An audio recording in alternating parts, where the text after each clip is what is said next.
Hajnali 5 órakor már biztos volt, itt valami készülődik. Kerestük a nagy pocakos, de csak a piros sapkáit találtuk meg Pécset. Megajándékozta a szobrokat. Sapkát húzott Zsolnai Vilmosra, Babics Mihályra, Hunyadi Jánosra, de meleg fejfedőt kapott az összes aradi vértanú is. A köztéri szobrokon már megjelent a Mikulás sapkája. Délelőtt már Pónis hintó várta a kicsiket a Kolozsvár utca sarkán, ahol már ott volt a Mikulás is.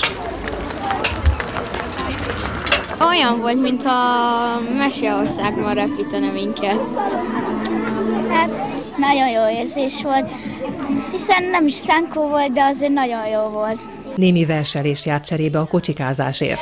Ajándékát észrevétlen. Akadt olyan is, aki egyedül mondott verset a Mikulásnak. Nem sokára karácsony lesz, ezüsthó hult már a fákra, szélborzolta erdőszélen, didergett egy fenyőfácska. Megérkezett a sulisokból álló gyereksereg utolsó kocsikázó párosa is. Ezek után jöhet a szaloncukor is, néhány kedves szóval fűszerezve. Pécs számtalan helyére kell mennem, a kollégáimmal megyünk a külvárosba, és itt a belvárosba. Este 18 óráig várunk sok emberkét, sok gyereket.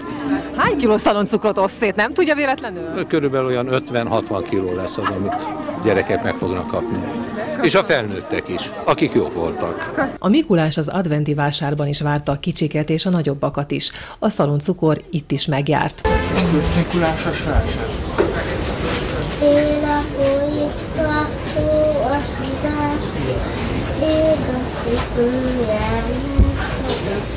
Kis felnőttek is érkeztek egy kis nassolásra a könyvsátras Mikuláshoz.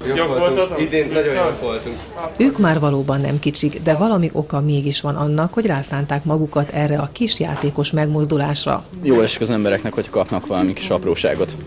Tehát ilyen szempontból nagyon jó. Nagyon szeretjük a karácsonyt, mert családias. És hozzátartozik a télhez. A Széchenyi tér sem maradhatott Mikulás és Krampuszok nélkül. Kellemes ünnepeket kívánok, gyerekek! Legyetek jók! Ho, ho, ho, ho, ho, ho.